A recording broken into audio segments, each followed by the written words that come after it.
నీతో ఉంటే ఏ హాయికైనా నాకేం లోటే లేదే.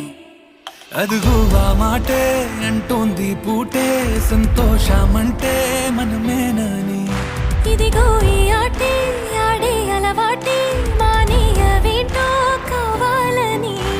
నువ్వే ఉంటే చాలే మరిచిపోనా ఓనమాలే. బాగుంది బాగుంది ఓ శ్రీవారు, గారాబం మెచ్చింది శ్రీమతి గారు.